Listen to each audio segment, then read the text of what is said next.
Hello and welcome to a new video. Today we're going to take a look at another rank 1 in the world team here by Kento Saronori, which is going to be most likely a Japanese player, having a team with the Shadow Swampert, a very classic core of Shadow Swampert, and the XL Pidgeot, one of the strongest cores for the Open Ultra League. And honestly, this team was okay for me. I think I went positive with this team, which is kind of nice, but only slightly because I got hard countered so many times with this team, which is going to be wild. You're going to see it as well sometimes in the video. But yeah, otherwise, this player got to Legend with this team and also to rank 1 in the world. So that's definitely very cool to see here. So you're going to have also the Cobalion here, which is not really the best face-up for this team or this core in general, I would say. But of course worked out for them. I think the main goal is kind of to have a neutral lead, trying to win the lead with the Swampert and then align your Pokemon in the back. Because, for example, your Sasop here of the Cobalion doesn't want to face any kind of fighting type Pokemon. So for those Pokemon, you're going to have something like the Pidgeot in the back. Same goes for also like any kind of Ghost type Pokemon you don't want to face, while Pidgeot is very decent against Ghost type Pokemon. So that's basically how this goes. But this team has like one major weakness, which happened to me quite often. I don't know how many battles are from the spells here actually in there, but I encountered so many Dragonite leads. Honestly, every second game was the Dragonite lead for me. This was either Dragonite or Alolan Sandslash, and that's basically it which I encountered.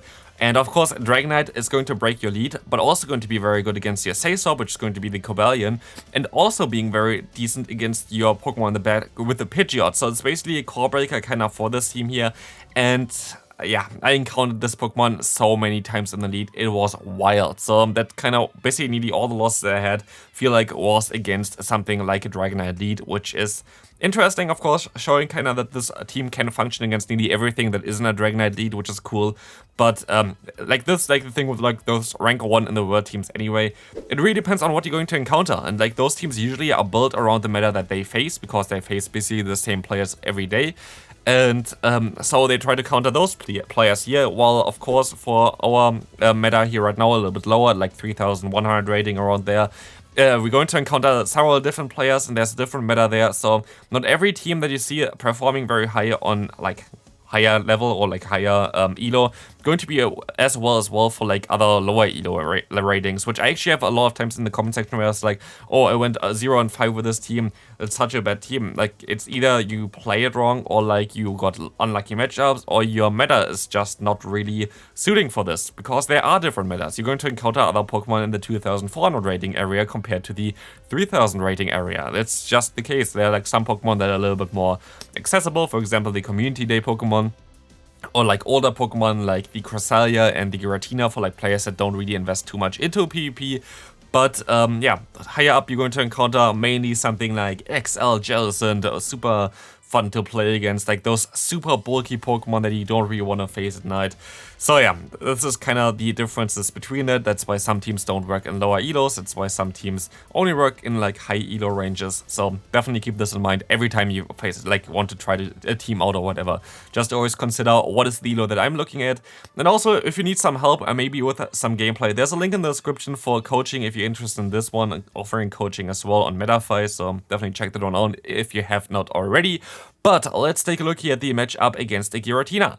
This is actually something that I always feel awkward when I use Pidgeot. Honestly, I hate using Pidgeot myself. Of course, I do it here right now because of it's being the rank 1 in the world team.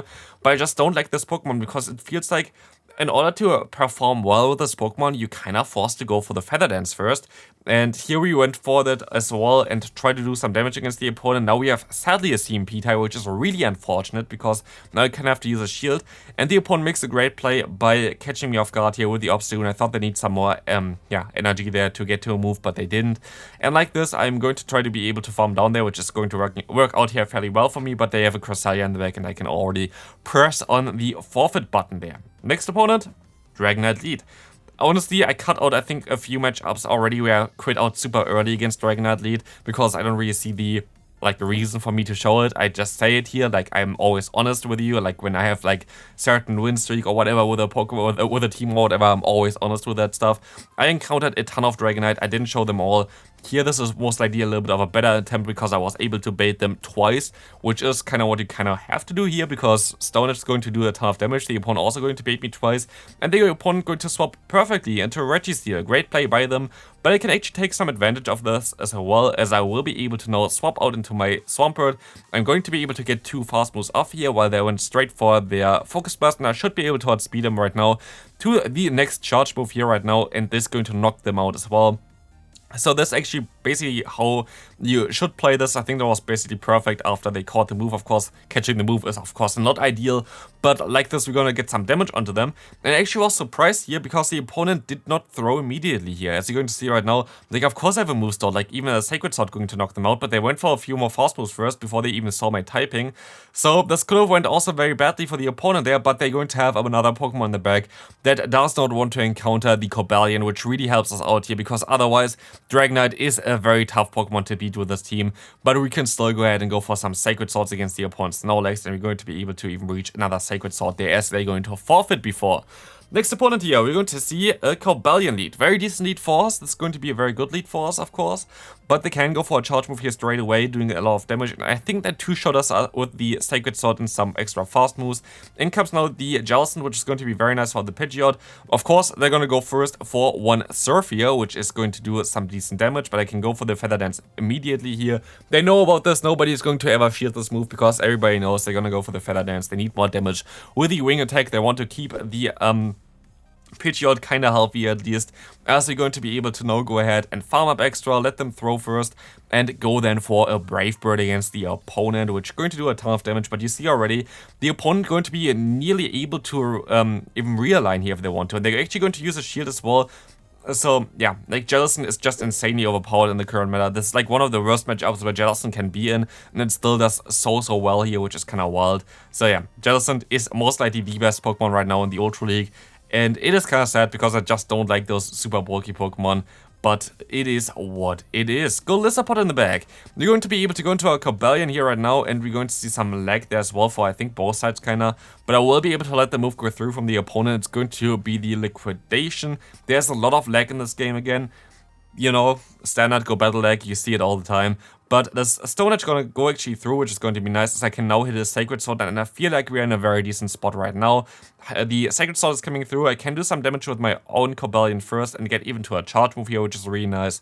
I thought this was a CMP tie, but actually the opponent didn't CMP tie. We have some more lag here, and at this point of time I think I would be able to just farm them all the way down. So let's see here. I can go ahead and go into my Swamp, but I actually have to go for some charge moves there just in case I can get to 2 Hydro Cannons here as well.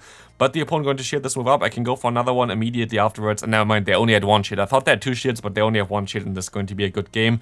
Don't know how much the lag impacted there. Oh, look at this! Another lead of the Dragonite and the Jellicent in the back. I know for at least the cut one video off where Lyri forfeited after encountering the Jellicent here right now, because it's basically impossible to come back from this one here.